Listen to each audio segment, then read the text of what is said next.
On this week's The Next Interview, you'll hear Rick Snyder, CEO of Invisible Edge and author of Decisive Intuition, explain exactly how leaders can use their gut to build trust, communicate with clarity, and make smarter decisions that drive team success. Turn entertainment into actions that matter. Visit the podcast website to sign up for the Backstage Pass. Now, here's Doland with today's guest. Welcome to the Next Interview Show podcast. And as the announcer mentioned, coming through the door, I'm Doland White. I'm the host.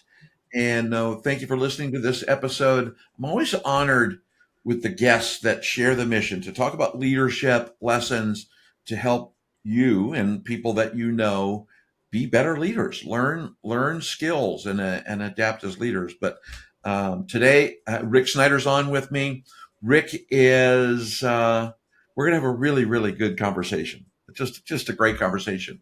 He's a coach, entrepreneur, businessman. He's helped many executives and teams with a topic. We're going to talk about intuition today, which I'm really looking forward to. And he's an author. And this is where I digress. I go to my notes. And the name of the book is Decisive Intuition. Use your gut instincts to make smart business decisions. And there you go. So just as a shameless plug, go get the book. It's on Amazon. Link will be in the show notes, but please do that. Intuition is extremely important. But before we get started, I want to stop. There's 1,000 other places you could be. There's a million other things you could be doing, and you're going to spend a half hour or so with me talking about leadership and helping the leaders that are here. So just want to tell you thank you for doing that today, Rick, and thanks for hanging out. Thank you so much. And I know one of your big missions is to empower at least over 1 million people. And so yes. I'm excited to contribute to that conversation because I know how diving and trusting my own intuitive intelligence empowers me. And I know that's going to help a lot of listeners today. Great. That's cool. I love that. And thank you for that. That is the mission. I want to empower 1 million leaders. And at 72, I'm focused, man, like a laser beam. So right on it. So I just kind of want to start with, people haven't met you, a little bit about your journey, kind of what brought you, to where we are today. Yeah. And it's hard to do that in a matter of a minute or two or 3 or 4 or 5, but I really want to do that. And then we're going to get into the conversation around intuition and leadership and trust and a bunch of stuff. Exactly. Yeah. So I'm Rick Snyder. I'm the CEO of Invisible Edge. We do leadership development, executive coaching, manager training for fast growth startups, mid-size, even some enterprise. And I wrote the book, Decisive Intuition. And I've been fascinated about this conversation around intuition and how does it actually work? What's the neuroscience of it? How do we hack into our neural network to make better decisions faster? And how do we separate signal from noise?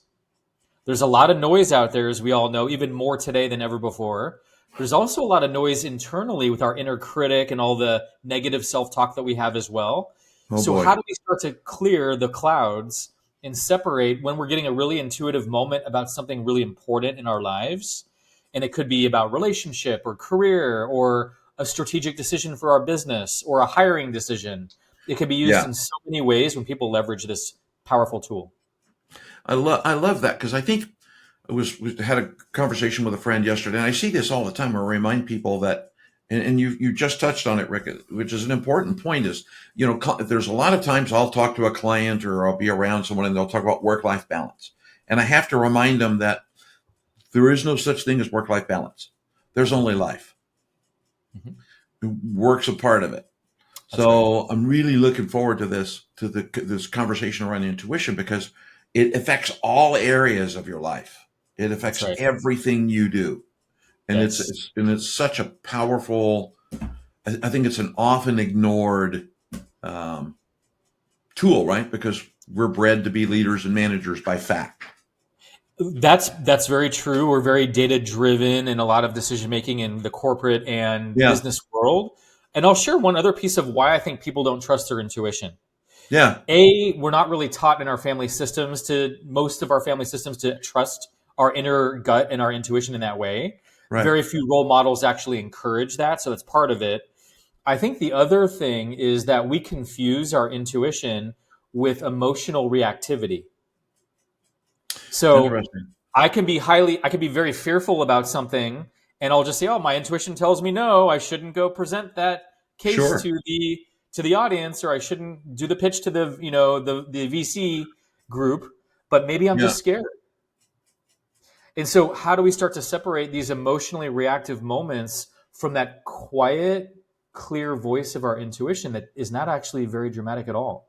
In fact, there's not a lot of drama, there's not a lot of backstory about something. That's when we know it's more of our true intuition versus an emotionally charged moment that we have. Yeah, I love that. And I think so. So kind of begs the question. As I told you, I had a couple starting questions. We'll never get to them. We're done.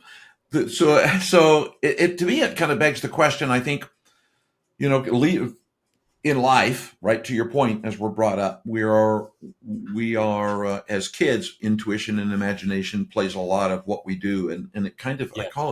I refer to it. It kind of gets bred out of us, right? Mm-hmm. As we get older and we become less focused on imagination and what intuition is.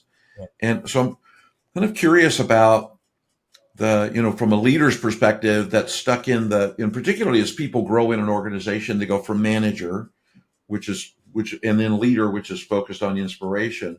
And I think sometimes the conversation around intuition or intuitive hit, as some would refer to it, is kind of woo woo, right? Because Right. they're gonna come back and go, well, look, I want to do this by fact, and I want to do this by blah blah blah blah blah. How do Yeah. you? I guess first question, 9 pound introduction.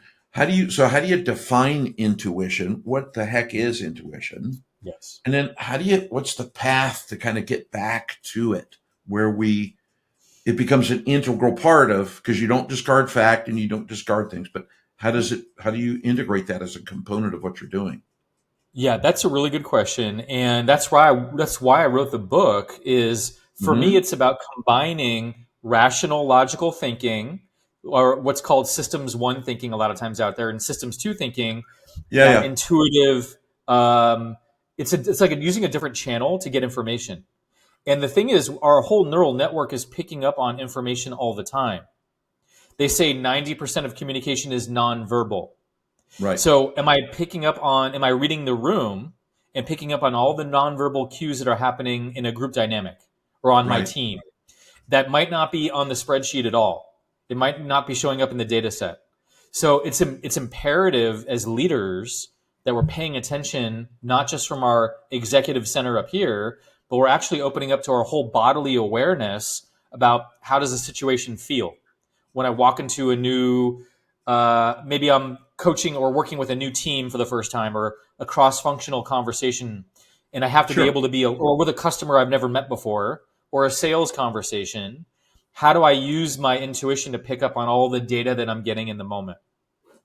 So intuition is often defined as knowing something inherently without the need for conscious reasoning. So it's something that happens at Okay. lightning speed. It's much faster. I just have a sudden sense of knowing something without Right. needing to go through all the cycles of, is it A, is it B, is it C? And that's a lot slower in a lot of situations. Right. And one Agreed. last thing to name is um, there's actually two very grounded ways that I think this shows up.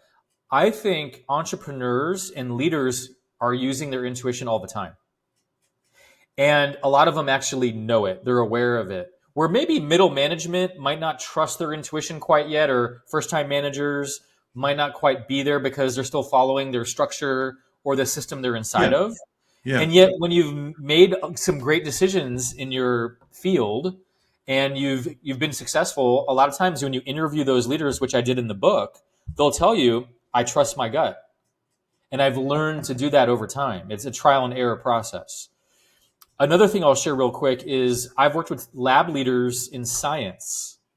Hmm. And if you think about it, the first step of the scientific method is a hypothesis. That's It's true. like, what if we tried electricity this way? Or I have a hunch. What if we try converting power over here in this kind of way? And it's coming from an intuitive sense. It's a hunch.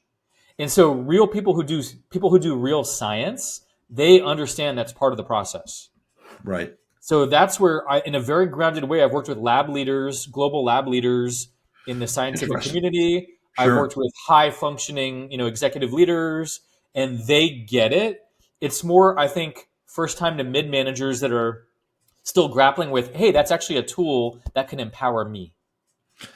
Yeah, I love that. And it's when you mentioned that having originally I was going to be a biologist.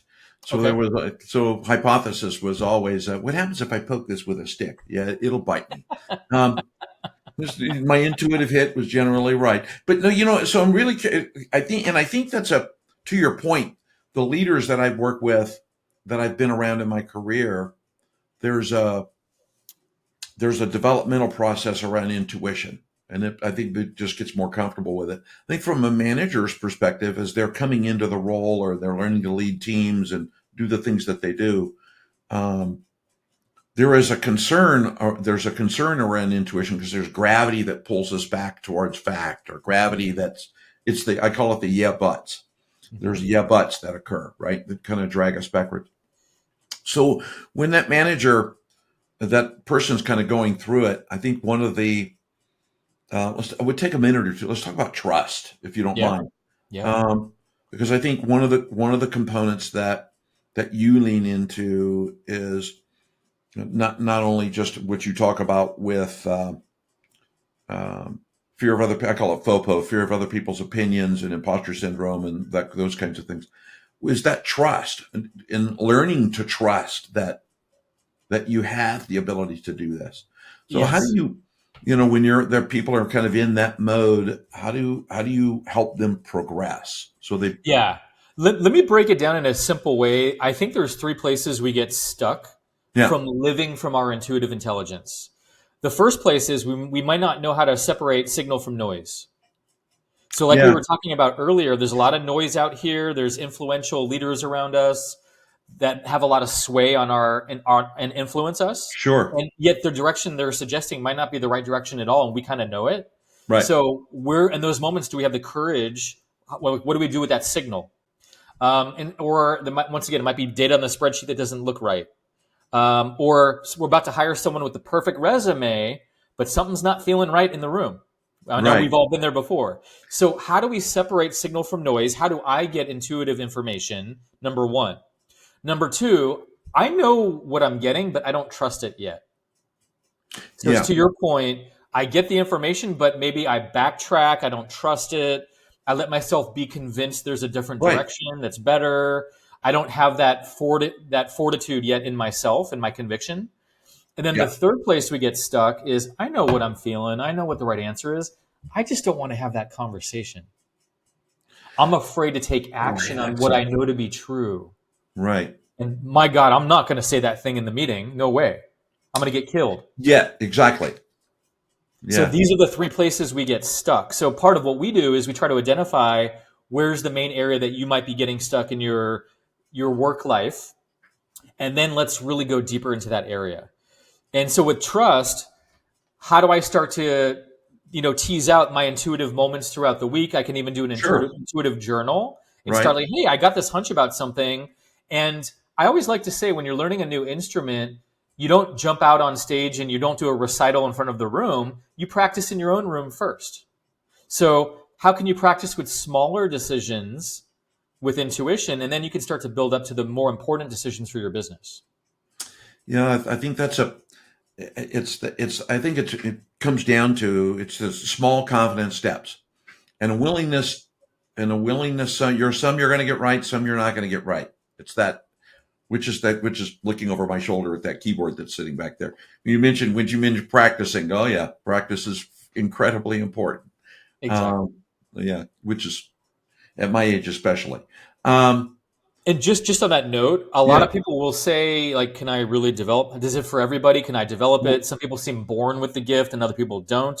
And right, so what I would say is it's true that some people have more of a gift than others, just like any other skill.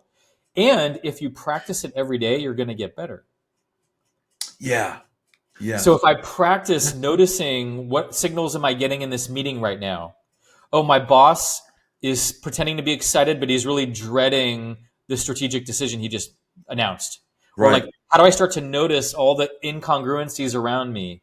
And then how do I start to see, hey, is there something here? Can I ask someone else? How do I start to develop that muscle of my intuition? Yeah. I love that. So you said something just in passing, and I keep a scorecard as we're going. So I got a little scorecard and notes How as am I we're doing going. so far? So you're doing great, doing great. But yeah, no, woo. But no, it's that one of the things you just said, Rick, that I don't want to lose track of is an intuition journal. Yes. Yes. And that's a I'm not that's a new concept for me. I journal, I do things that I do, but I'm kind of curious about. I have an ideas journal, and but I'm really kind of curious about what is an intuition journal, because I think that could be an interesting tool. So we have this feedback tool that we use, and like, how am I getting intuitive information is the first place it starts. So it's like, Right. I have to be receptive and open to my environment before I give any feedback or, agree on a decision or whatever it might be. I have to Sure. just be open to what's the information telling me. So that's the first step is, how do I make a journal of, here's what's happening in the meeting. Here's what I was actually sensing Okay. was going on at 3:45 in the meeting today, the product meeting that we had. The manager said, we're going to try this new technology, and I just had this feeling in my gut of like, that's a bad idea. So how do I actually mark that moment and start to notice these kind of incongruencies that are happening around me? Or it might be something that's right on the money that no one's paying attention to. Maybe someone mentioned an innovative idea, and I could feel like, oh, there's something there, but Right. we glossed over it in the meeting. So it's not just the negative things; it's also the positive things that are going on around us that no Sure. one's mentioning. So how do I first notice all those notes throughout the day, those musical notes that are going on, and start to journal and track that? Yeah. And then I can bring that to my manager or to a colleague and say, hey, is there merit in this conversation? Or I want to unpack this a little further. I'm getting a sense that we should go right instead of left. Can we talk about that? And Yeah. so, how do I start to use that in my dialogues with those around me on my team? Yeah, I love that. I think I think that's a powerful tool. So leaders, as you listen to the podcast, somewhere on your screen, there's a little button with numbers in it. And if you hit that button, you go back 30 seconds or 60 Yeah. seconds. So go back and listen to that. Because I think one of the things that we lose, it's easy for us to lose track of those kinds of hits, those moments, because we leave the room, we leave that meeting. To your point, as an example, in a product meeting, I'm going to get three other people in a line waiting for me, and I got to decide what I want for lunch, and then my wife is going to call me, or somebody's going to call, or there's an opportunity to completely lose it and discard it, and then at the end of the day, you go, what was that again? What was I thinking? Yeah. At least I do. Maybe I'm the only guy that does that. But I actually remember having a VP of sales. I used to be a salesperson in a company, and I had a VP of yeah, sales record my sales call with the prospect. And she was so oh, great at stopping the recording, like you're saying, and yeah. say, hey, when the prospect said this, what were you feeling in that moment? And Oh, that's it would great. take me back to the moment of like, I was feeling like they were just not really invested in what I was saying, and they were just kind of going in motion, but they were Yeah, not going to ever buy the product because I didn't ask a more powerful question in that moment. love And that. so she was able to stop and press the pause button, Yeah, because a lot of times life is happening so fast. And by the way, our intuition speaks to our subconscious mind. And our subconscious mind is 500,000 times faster than our conscious mind. yeah. So these signals are happening all the time. It takes a lot to slow down and be still to Mm, track the deeper conversations that are happening around us. So hmm that's where slowing down and really being still in the moment really pays off in these ways. Yeah, I love that, because I think that's a very, very important point, because our subconscious mind never sleeps, never goes to bed. It's always on. Something's always cooking, and it's hearing, feeling, listening to everything that we drop inside of it. So, Exactly. And our conscious mind is missing a lot of things Well, all the time. And yes, so it is. it's almost like a little dirt track highway, a little dirt track road versus a 20-lane highway of information with our Yeah, subconscious mind. Because it's like you're saying, that's why when people say, if you have a tough decision, sleep on it, the reason is your conscious mind is actually asleep. And right. your subconscious is actually connecting all the dots of what you were processing from the day and from the weeks before and the months before. And Yeah, so that's where you get your best information in those moments. yeah. It will go do that. And it's funny you mentioned that because I have a dear friend who's a magician, and he relies on the conscious mind because the Interesting. conscious mind misses everything. Yes. Yes. So Yes. when it's sleight of hand or illusions or and he leverages that. He's learned it anyway. I won't give him a plug or mention him by name, Anders Hansen. There's now he can send me a check. Um, but as I think there's one of the challenges, I think, so as you begin to trust your own self with intuition and practice, right? I really love the concept of journaling intuition. Go ahead. You were going to say You just something. Go gave me ahead. another idea with the journaling. Yeah, yeah. So we've all had experiences where we had an intuitive hit about something and we did not listen to it, Yes. and there was a consequence. Mm-hmm. So that's another place to journal is where am I going about my week and where am I not trusting and where am I trusting my signals and what's the consequence? And there might not be a big consequence every time, but sometimes there is going to be. So Yes. what happens if I start listening to my intuition the first time and not the sixth time? Yeah. So start paying attention when something's knocking on the door. Is it getting louder? Is that thing still in your awareness? Sure. Is it not going away? Like that's probably something you should be paying attention to. Yeah. I like that because that's the purpose of this conversation many times. The purpose of that journal is for you to have the ability to go back and track the results, look for Yes, gaps, look that's for right. things. And I think a lot of people, and you said something also that's really important, Rick, which is not the intention for the journal is not just to track what went bad. Yes, that's right. That's right. Like, where did you get excited about something and you didn't share it with anyone around you? Yeah. Those kinds of things too come in handy. So as you develop, as the managers in this path, and I think it's I think it's a blade that whether you're a manager, leader, or wherever you are, it's something that needs to be continually sharpened and practiced because I think it's easy for the noise to get in the way of it. But I think as with intuition becoming a new skill, and you learn to trust yourself. When I talk about trust, I talk about reciprocal trust, right? There's 4 areas of trust. I got to trust me. I got to trust you. You got to trust you. You got to trust me in its simplest concept. And I think one of the challenges that people have and that managers as their man, and you touched on this briefly, I want to go back and explore it a little bit, is communicating that intuitive moment, that idea, that intuition in a trusted way. So when I go to talk to that leader and say, "Hey, by the way," or my peer, this is something I want to explore with you more. How do you, how do you do that? Because I think a lot of managers are in that mode of there's a punitive nature. I think sometimes in organizations where if I speak up, I'm going to be punished. Right. So I think the first place to start is to look at, do we actually have a culture where we can share ideas? Because a Mm-hmm. lot of times we'll say we do, but we really don't because time is money and we got to keep going. And so I think that's the first place to start is, do I actually feel Yeah. safe enough to share innovative thoughts and Yeah. creative ideas? And it's also good to pay attention to, is this the kind of meeting that does want to hear new possibilities, new innovations? Is it more of an update meeting where that's not what we're doing here? So the Sure. first step is, what's the context of why we're meeting?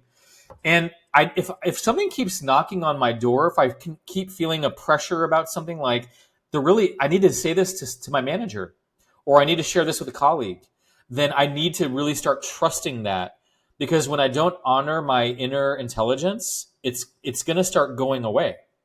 I'm actually betraying myself on a deeper level. So I have to really start to put this into play, and I think I could practice with someone that I feel comfortable with, or Sure. to start with. But the more courageous my conversations are, the more courageous I can be at least mentioning something and seeing how it lands. Saying, Right. hey, I have this idea, and do you have 5 minutes? It feels important to share with you this morning. And I know that whenever I've done that, I've had the ear of somebody else. And Right. the first step is, do I trust myself? If I can start to trust that I have something of value to share, Yeah. the other party is probably going to listen. Yes. And I might just need to buy, like, hey, do you have 5 minutes? I have this idea. I want to run it by you. And you Yeah. can hear in my tone, I believe myself. Yes. But if I come from like, hey, I got this cool idea, you got a couple minutes, like I'm already taking myself out of the conversation. Sure. If Sure. I'm wobbly, people can push me over. If I'm really aligned, people feel that too. Yeah. I love that saying about wobbly or aligned. There is a distinct difference. I used to spent a few years traveling all over the world working with engineers and talking Yeah. about how to have meetings, how to be professionals, how to communicate. And one of my common sense methods was have a square jaw, straight eyes, Mhm. and be comfortable and firm. So when they're doing that, I You just also gave me think, another idea real quick. yeah, I would love to hear it. The square jaw and the straight eyes. I Yeah. also want to mention the breath. Yes. Oh, great When point. when I can take a few deep breaths and slow down my nervous system, I Yes. actually get aligned with myself in the present moment. Awesome.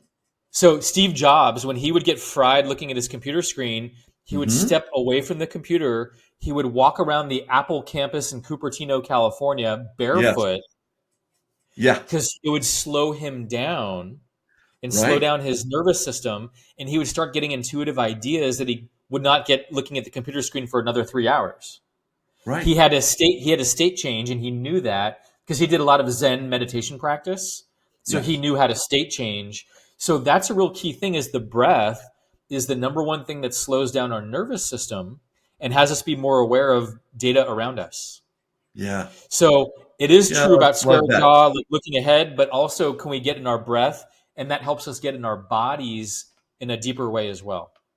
Yeah. Such a great tip, and it's something that I think over practice you learn to do that. I call it that Zen-like moment where you kind of just take the breath in through the nose, out through the straw, and then you kind of go. And I love that.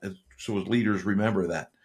And last thing, you're inspiring me right now, Dolan. So if you Yeah. if you look at an alpha wolf in a wolf pack, Yeah. they have the lowest resting heart rate in the whole pack. Yeah. I would assume consciously, or like using my conscious brain, I would assume that they'd be the most hyper vigilant, on edge, Yeah. nervous, like kind of checking out everything safe. They actually are the most assured and have the lowest resting heart rate in the whole pack. Right. So they're already doing a kind of breathing in a deeper way where they're just centered and present. Right. And every other wolf is looking at them for assurance when there's hairy situations out there, and that helps them relax their nervous system also. Yeah. And That's human beings are the same. we are. It is that leader that comes in a state of panic and frustrated. That what's there's an old saying around it, you reap what you sow. You come in, and if you create that environment, and it's a fight, we can have another conversation about a vibrational state. You set that vibrational state, That's right. and how you influence everybody around you. You bring that along. So one of the thing I love the comment around kind of where we kind of went around with this was the idea of, when you're that manager and you're learning to listen to your intuition, and you're learning to listen to that, to have that conversation in a calm state, in a firm state, take that breath and then have it in a firm state, whether you're, don't be wobbly. And, Yes. and I do find that a lot of times when you're in that state, that person that you're talking to, they're automatically receptive. It's kind of Yes. like when you go to someone and you say, "Hey, go do this," or you start, and there's a tension that occurs, or Yes. you start with, "Hey, I could use some help." Yes. Yeah. Because once again, like if I want to get the emotional reactivity out of the space, let's say I'm alarmed about something as an engineer. I Yeah. still want to breathe and kind of hit neutral Hmm. emotionally and then Hmm. see what signals am I getting from that place once I'm neutral. And if I'm still getting alarm signals about something, and then it's like, okay, now I'm going to share it, but I'm going to share it in a way that other people can actually hear me. Right. Because if I'm coming from a place on edge, they're gonna okay, what is it, Dolan? Like, tell me again. And but they don't have to defend against whatever I'm sharing. They can actually Sure. hear me on a deeper level. If I'm in a place of calm and cool and collected, it's going to go in deeper on the other side as well. Yeah. And I think there's a price on the other side of that too, Rick, because when you're I call it coming in hot. When you come Yeah. in hot, right? I'm going to come in hot and then I'm going to back out, right? I'm Yes. going to come in a high state of energy or a high state of anxiety or panic or whatever descriptor you want to put against it. I'm going to set that reputation that is who I am. Yeah. And that is how I behave. So when I come into the meeting, my team is going to go, "Oh crap, Dolan's here again." Yes. Not that Yeah. my And if team I'm ever always did on that, but edge, what is that saying about my leadership presence? that's a You know, so it might be right. good in the moment and if there's an emergency, but if I'm always kind of coming with this level one emergency type thing, Yeah, then that's not actually influencing the room. It's not actually bringing confidence to my colleagues.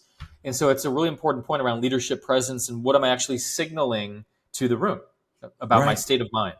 right.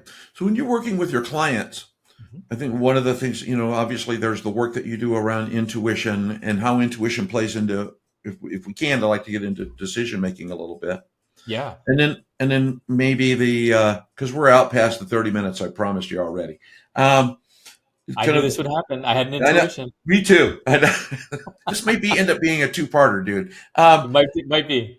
But as you kind of head into that, because intuition plays as a heavy hand in decision making, Mhm. and there's also that the willingness, I suppose, is the word I'm looking for, to create a culture where intuition can thrive, Yes. because that's not all cultures, right? All That's right. business cultures. That's right. So let's talk just for a moment a little bit around intuition and nature of decision making, kind of in that process.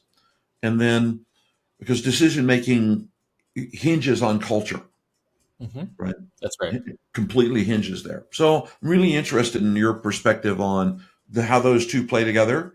And then we'll, Yeah. we'll get to culture. I see a lot more openness to intuitive decision making in startups because everyone's kind of Mhm. flying in the seat of their pants.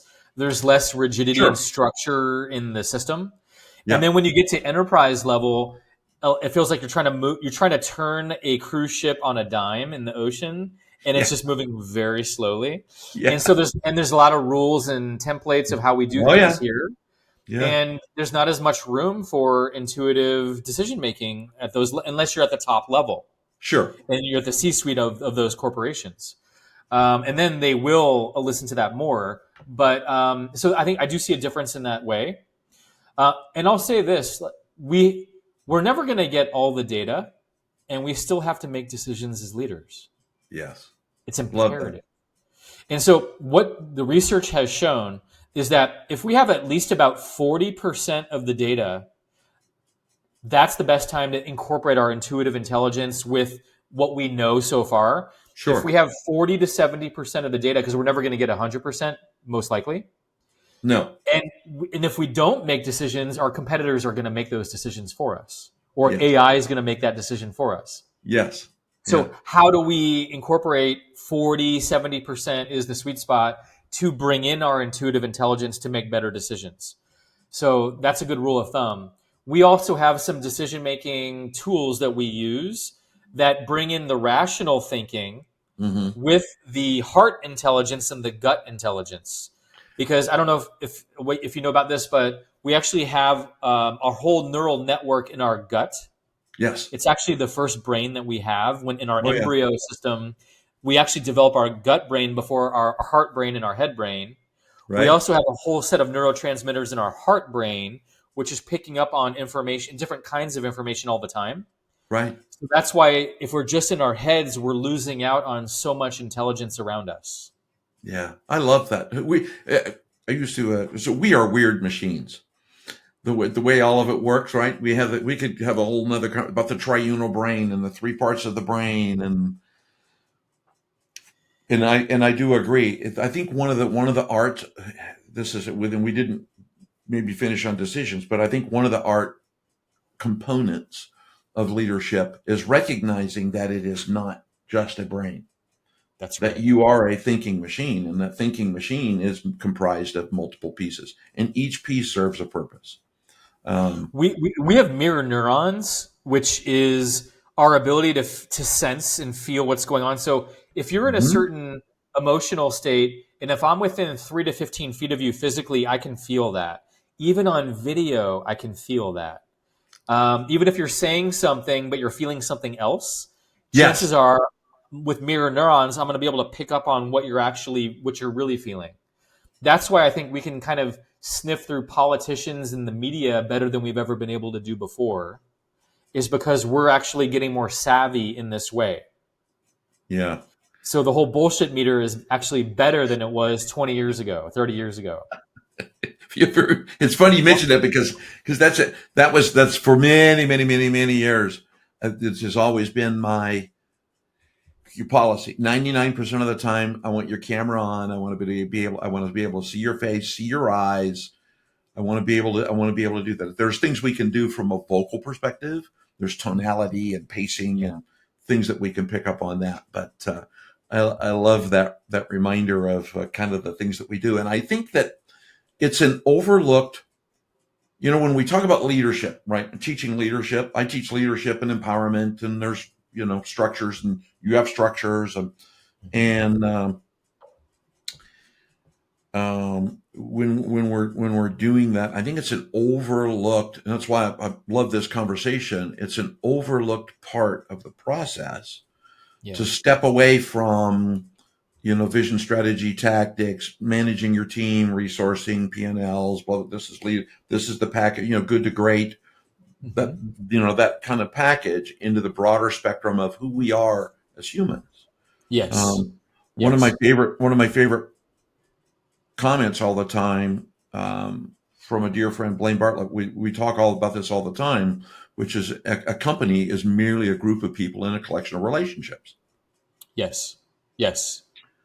And because of that, it's now these other pieces become critically important to understand how all this goes. And I have a hand sign that I always do with that. But anyway. I can give you a really practical tool around decision making and strategy that I think you'll find very helpful to the listeners here.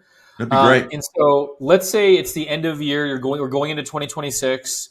And you're starting to vision cast, what does this next year look like for us? Mm-hmm. Here's a great practical way to do this. Separate your teams, your strategic teams, into two different teams. Let's say one team, I'll call it Team Heaven and Team Earth, or Team Intergalactic and Team Earth. Yeah. So let's say the intergalactic team there's no limits. Yeah. We're going to imagine the kind of, results in company and the different product lines and the different things, the different markets we want to enter, how AI is going to impact us in ways we can't even fathom. Let's stretch it out. And so the team is all about the creativity, the innovation, are fully intuitive, what's possible. And there's really no boundaries on that team. And so give them some structure of what you want them to put their attention on, about product lines, about time, about resources, whatever it might be, but have them be able to be creative and stretch. And then have them come up with some kind of report on, hey, here's what's possible for our business in 2026 if we play full out. Yeah. And let them be as creative. The idea is you want them to be as creative as they can be. Right. Then you have Team Earth. And these are the grounded ones that come in and okay, that's fun. Here's what we have in terms of resources. Here's what our budget actually looks like. So the CFO will probably be in that group. And yes, probably. Here's what's actually possible. Sure. And then you have them come back with, here's the practicalities of what we can do. We can't do 100% of that, but maybe we can do 30% of that. And then you have a real rich conversation between these two teams. Because there might be ways where Team Earth is bound too much in what we know, and the other team is too far out. And maybe there's a sweet spot in the middle where the CEO and the key executives are like, I can see we can stretch 50, 60% of this. into some new territories, and I'm getting excited about that. And so that's a fun way to practice this kind of decision making, but also have the practicality involved as well. Yeah, I like that. I like that approach because I think it's in the nature of having sat through many strategic meetings where we're planning out strategies for the next year. It starts with, okay, what have we done this year? How do we at least do that again? Yeah, let's do 10% more of the same, Exactly. And let's do it the same way we did it to get here. but just a little faster, please. Yeah, exactly. And with fewer people and spend less money. So, Okay, go. you know, who's got an idea? And then it's crickets. Nope. I'm not stepping into that. No, I love that. I love that approach because I think that art of and to me, what you were talking about there, and particularly with the intergalactic idea, that's Yeah. leveraging intuition. That is Yes. leveraging that power of imagination and then Yes. leveraging intuition and Exactly. coming back with that. And which Yes. is extremely powerful. Exactly. So if you can figure out the right people for those roles and then have that rich conversation, Yeah. I think you're going to get more answers that you didn't see before, or even better questions. Yeah, which is even more important. The better questions is critically important inside of a business. And just to piss them off, you put the CFO in that group just to see how that goes. So And we've actually done that before, where we've mixed what you would expect, and it allows the CFO to not have the typical boundaries they put themselves under. And a lot Right. of CFOs are actually very creative with strategy, and they're not given credit for that a lot of times. Very And true. so it can be very helpful to unleash yourself in a different way. Yeah, very, very, very true. Just don't put the attorney in there. Then we could talk about pitching people because now we got a whole different challenge.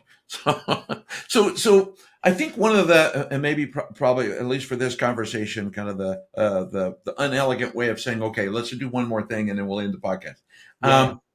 But I think one of the things that's really important is, and I love this conversation, Rick, because I think this is really important content for people to come understand. So go get Rick's book, buy the book, read the book, reach out to Rick. We'll talk about that here in a minute.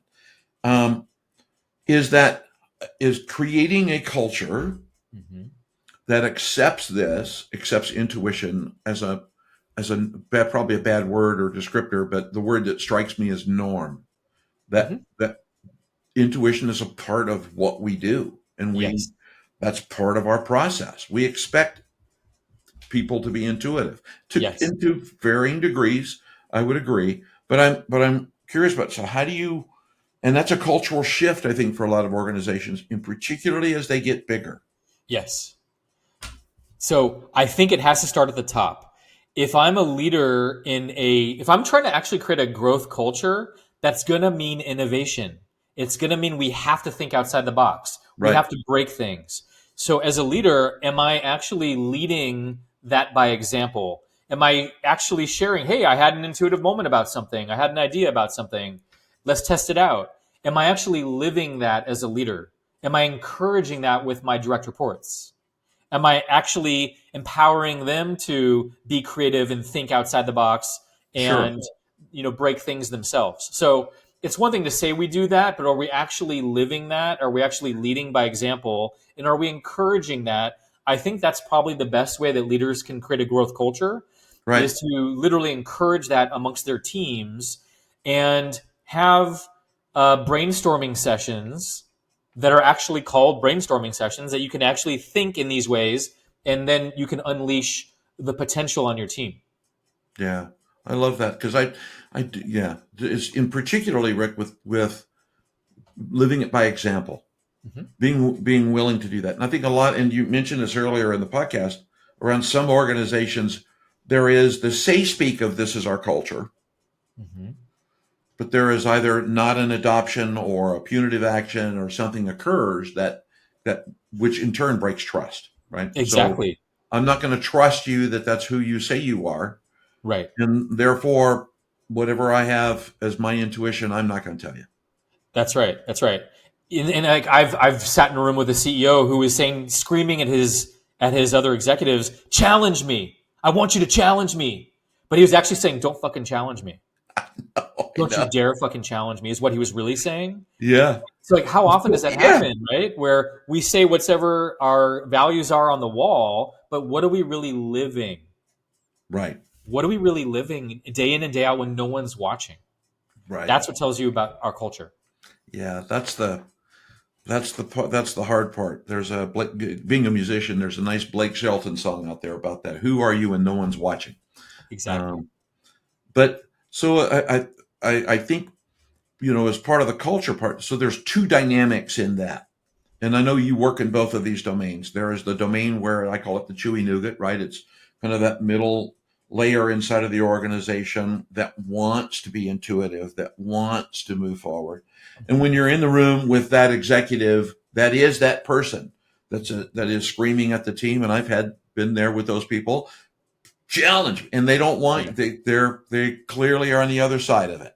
Yeah. Um, how do you there's no way to strike a balance, but how do you work inside of both of those domains so that ultimately that culture shifts? And can be a long slog, but what steps? Because I'm sure a lot of the listeners hear what we're talking about and kind of go, yeah, this is kind of cool, but that's not my company. Yeah, that's right. That's I've heard not that where a lot. I'm at. If I went to Yeah. my boss and said, hey, I want to share an idea with you. When this was said, here's what I thought or felt. That manager is going to go, I'm not paying you for your ideas. yeah. Gee, we've never heard that before. Yeah, exactly. It's a really good question. And if you're getting that kind of feedback, are you in the right culture for you? So if you Okay. don't have a place you can share ideas and think creatively, like, are you in the right culture for you, is one thing I would reflect. Yeah. And then what do we do in those situations? You're right. There's two different things we're looking at. One is with the leadership team, how can we get them to see the culture that they're actually creating? Yeah. So that's where the coaching comes in. And I've worked with some really hard charging CEOs that just care about results and they grind through people. Yeah. And it's my job and our job to help reflect, if you want the results that you want, it's about people and results. Right. If you're not investing in your people, how good is that product ever going to really be? Right. You're going to be Agreed. chewing through people left and right. And I know companies, I've worked, with some companies that they're doing that. And so we're trying to right the ship and help them see there's another way to lead that actually inspires your team and motivates your team Sure. and drives results. You can actually do all of that. So there is a lot of coaching that will come up on the leadership team in that way. Hmm. And then for the people underneath that are more junior, how do you empower them? How do you give them the confidence Great. that what they're picking up on is accurate, is valuable? And once again, if you keep hitting a wall, are you in the right culture for you, is a question you need to be asking also. Yeah.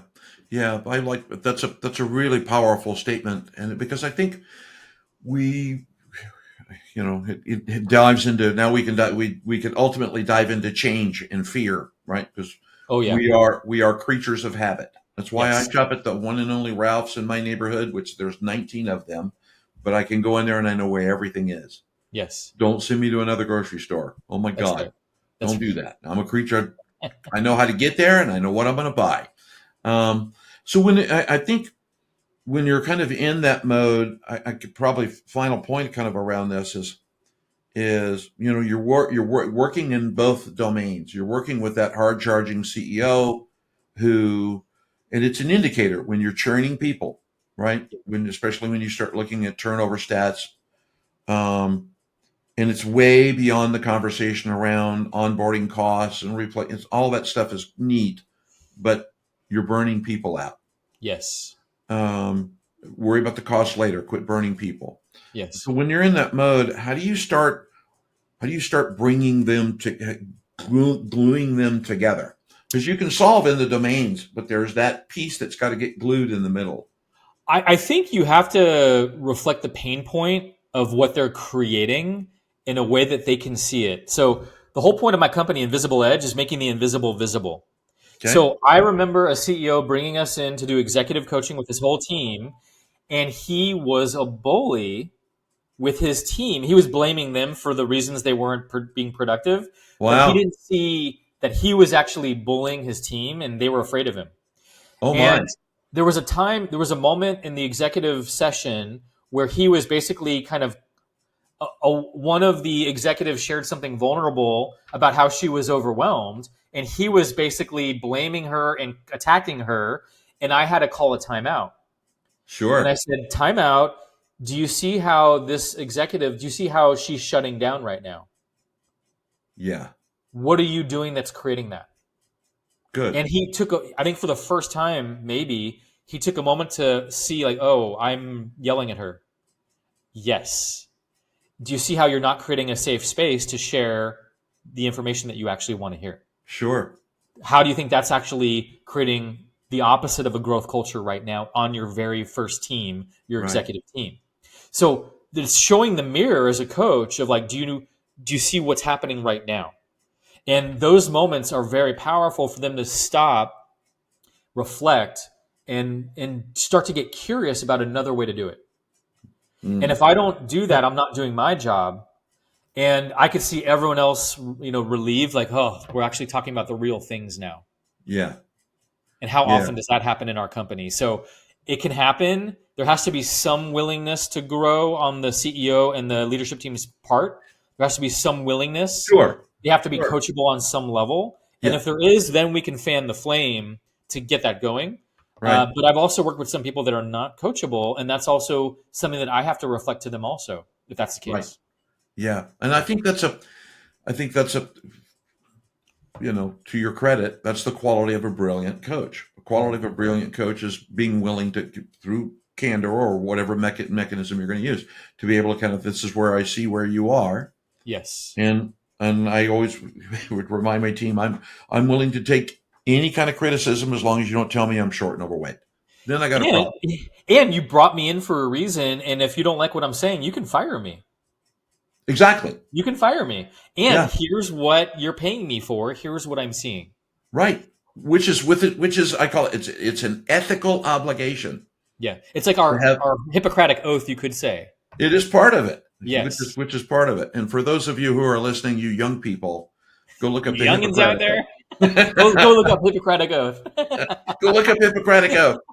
So look, dude, I want to. There's one thing I want to do before, as we're pronouncing the official, we're going to wrap up. That's an unelegant ending out of the podcast that I talked about. So one thing that when we're coaching, when you're coaching, not all clients are for you, and you're not for all clients. Mhm. And there are clients that you like to work with. Yeah. And so what kind of clients are you attracted to? And Yeah. because I'll answer why I'm asking this question after. So what kind of clients are you attracted to, and who do you work with? Yeah. So I love the clients that are interested in their personal growth and development, Mm-hmm. but they might be stuck. They might know there's literally another level possible. They might have a strong inner critic that's taking them out. We Sure. have programs just on working with your inner critic and getting bigger than the critic. Those are the clients that I get the most gratification from, are the ones that want to become a VP of product and they're at senior director level, or like, what's the next level of Yeah. growth that's possible for me? Or they want to influence, or we do like presentation coaching where I want to coach a larger audience or be more influential in my storytelling. So Mm-hmm. anything that's going to be more impactful, influential, those are my favorite people to work with, and my Oh. favorite teams to work with as well. And so we work with fast growth startups, mid-size might be my favorite. We also have some corporate clients as well. Awesome. And Yeah. and thank you for that. I'm going to remind that, those of you listening to the podcast, there's some rules. One in leadership, one of the very first rules, and these are immutable laws. The very first is stay in the study. And by staying in the study, it means we're reading books, we're listening to podcasts, we're doing things that challenge us to think differently, to emote differently, to feel differently, and in turn, develop our imagination and develop intuition. So go get Rick's book. Get Rick's book and read it. Mm-hmm. The great thing about being an adult is we no longer have to read from chapter 1 to chapter 7 in a linear manner. So you can pick it up and pick the parts that you would like to read, and ultimately you'll read the whole thing. But pick up a copy of Rick's book. And the second thing is, when you are within the body of an organization, there are things that you I'm not going to phrase it carefully. There are things in the body of an organization that you can and cannot do. Mhm. One of the things that you cannot do in some cases, depending upon the culture of a company, is elicit change. You need outside help to do that. Mhm. In my family, it was my brother, Uncle Charlie. Mm. I raised 5 sons. Uncle Charlie, to get my sons to do anything in the world, I could not get them to do what I wanted. Right. So Uncle Charlie said, this is what we have to do. Yeah, you were their direct manager. They weren't going to listen. Yeah, fortunately, I was mailing Charlie checks, so we were able to do stuff. So I would recommend, whether you're engaging with Rick or engaging with another organization, engage with someone who can help you through that process. The key thing is engage with people who have a proven track record, who have the experience and the chops to deliver it. My suggestion is reach out to Rick. Mhm. And I'll put the website, contact information, all of that stuff inside. But at least reach out and have a conversation. Mm. The great thing about talking to any trusted advisor is and you've said this, which I love, you, at least indirectly and through the podcast, is if it's not a fit, they'll tell you, and they'll help you find someone that is. Amen. So take that moment, reach out to Rick, have that conversation, and I would encourage that. If you try to do it yourself and elicit the change, it can be a longer slog than necessary. perhaps then your business can sustain, which in turn impacts other lives to the negative side too. So make the investment. I want to do 2 things before we go. The very first thing is end with some gratitude. Mm. This has been a really good conversation. I love it. This is great.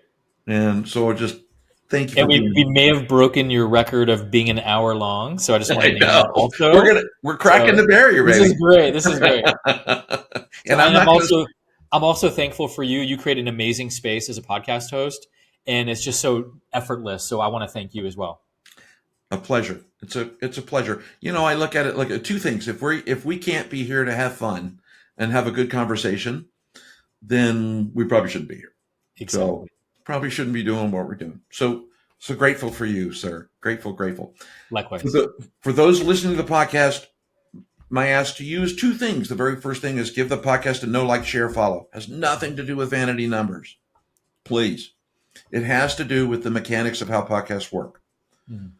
Through those mechanisms, podcasts become visible. It is a law of technical nature and SEO and blah, blah, blah. So do that, please. But it serves the second intention, which is, as a podcast becomes visible, there are more people that Rick's content, Rick's insights, the insights that we share on the next interview show can help other leaders.